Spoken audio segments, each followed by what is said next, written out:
I came home from work early and saw my sister's car, thinking maybe she was dropping off some food from her job. But no, I walk in and see my husband and sister naked in my kitchen. The kitchen I paid for. As soon as I registered what I saw, I got into my car and left. I kept driving, just driving until I found the hotel I'm at now. I don't want to believe it. I don't know what to do. My sister, my only family, and my best friend, the one who's supposed to be there for me and support me. My husband, my person, my other half, the one who's supposed to love and respect me. The two most important people in my life have ruined everything. I've blocked them both on my phone. I don't want to hear any of the bullcrap excuses they'll come up with. I don't want to confront this. I want to go back to this morning when everything was fine. Update 1. Sorry for not replying to comments and not updating, things have been hectic. I didn't think I needed to explicitly say this, but by naked, I meant they were butt naked and doing it in the kitchen. I admit mentioning that I paid for the kitchen was odd and kind of funny. But anyone that knows me knows that the kitchen is my pride and joy, so yes, when I saw my sister and husband in my kitchen, it stuck with me. And yes, they did see me. When I got to the hotel, I cried for a few hours, and then I just wanted to tell someone, anyone. The two people I would talk to when something happened in my life were the two I needed to talk about, and it was 11-something in the evening, so I wasn't going to disrupt my friends' evenings and burden them. So instead, I came to the internet thinking not many would see it. The response I received was overwhelming. I want to say thank you to everyone who sent me kind words and advice. Thank you so much for all the virtual hugs. I had so much to think about and do. I appreciate all the love and support. There was so much amazing advice given in the comments, although a lot of it was American-based. I still appreciate it. But one thing I did see a lot was to unblock them and keep the texts and calls as evidence, so I did do that. After posting in another good cry, I knew that I had to get my crap together. I didn't have my sister or any family to help, so I had to do it myself. I started researching what my next steps were. In the morning, my friend called me, saying my sister contacted her, wondering if I had been in contact with her. I told her what happened, and she very kindly offered her spare room and her day off work to help me sort stuff out. I called in sick at my job, and my friend helped get things done. I got in contact with my friend who works at a bank, and she helped me start sorting my financials. My friend also found me a lawyer to consult with. After my phone consultation with the lawyer, I was so overwhelmed. I now know why so many women don't divorce their cheating husbands. It's such a lengthy, expensive, and emotionally draining process. I, fortunately, make a stable income and can support myself, and we, fortunately, don't have kids. I have to remember that things aren't going to happen in one day. It will all take time. As for the house, unfortunately, his parents did buy it for us, and to be honest, after what I saw, I don't want it. I will try to get reimbursed for my beloved kitchen, otherwise, it can burn for all I care. This has been super draining, but I knew I had to talk to them. I already knew there was no coming back for my husband, and when I checked his messages, they were exactly what I thought they would say. I'm sorry. It's not what it looks like. We didn't mean for it to happen. Please come home. I love you. Blah blah blah. Just absolute bullcrap. A small part of me thought maybe I could find it in me to forgive my sister, as we only have each other.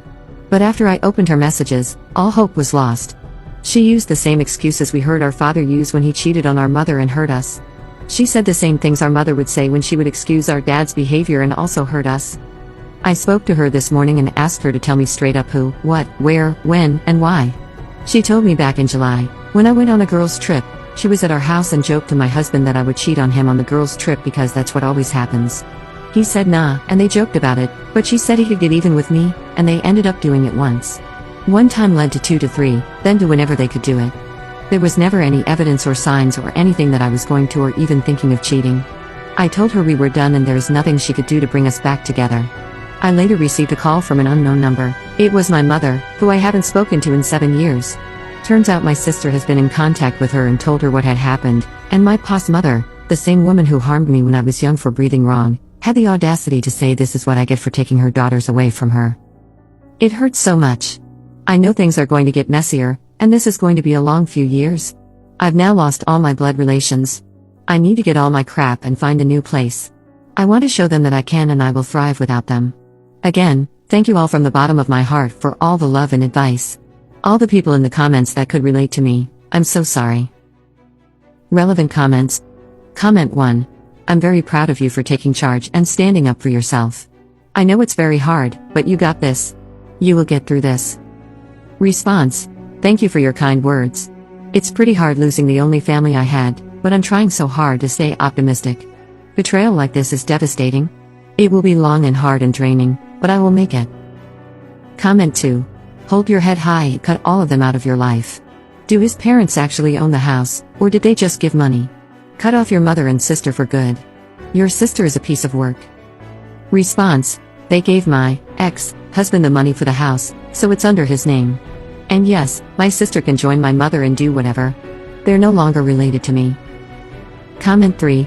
Out of curiosity, have you asked his parents if they knew what was going on? This will give them the opportunity to hear what actually happened rather than the lies he'll tell to cover his bad behavior. Response. As soon as I started receiving messages from his mother, I knew he had been feeding them a false narrative. She's been calling me names for bringing my cheating backside and my cow sister into his life. She never liked me because of my background and thought I should forgive my mother. Unfortunately, all I'll hear from them is the bull crap he's told them. Update 2. I actually forgot about this account until recently, and when I logged back in, I saw so many people still commenting, messaging me, and checking up on me. To those people, thank you for your kindness. Since so many still ask for an update and I've already shared such a big part of my life, I may as well give a small update.